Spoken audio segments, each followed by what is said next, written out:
Okay, in this video, we're gonna show you how to do a basic water test using some test strips. You're gonna wanna do this at least weekly in between our monthly visits. So I'm gonna show you how this is to be done. Just take one strip out of the bottle, make sure your hands are clean and dry, close the bottle right away. Don't get any water or moisture inside the bottle or else it'll ruin the rest of the strips. So once you have a strip, come over here to the water and you'll just dip it in about 1 foot into the water. Take it right out, hold it level, and then after 10 seconds after you dip it into the water is when you're gonna take your reading. Okay, now that you've taken your reading, what we're gonna do is look at the test strip and compare the colors to the chart on the bottle. Your second square represents your free chlorine, the third square represents your pH. Those are the two items that we're looking for. So what you'll do is you'll take the test strip and compare it to the colors on the bottle.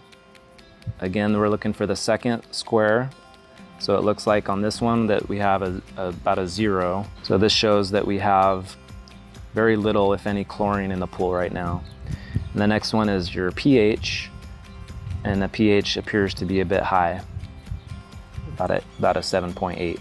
Okay, now that you've taken your readings from your test strip, you'll open up the Poolside app, and this is what you'll see on the home screen. So here is record a dip test, and then down below you'll see notification settings. It defaults to Saturday. If you want to receive a notification on when to do your dip test, you can select any day of the week for that. You can also select whether you want to receive that by text message or by email. So when you're ready to submit your readings from your test strip, you're going to go ahead and hit record a dip test.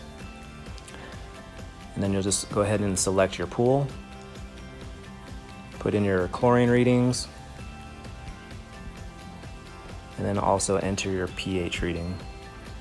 Hit submit. And then here you'll see the readings that you put in and then our recommendations, to add a ½ gallon of chlorine and 1 quart of acid.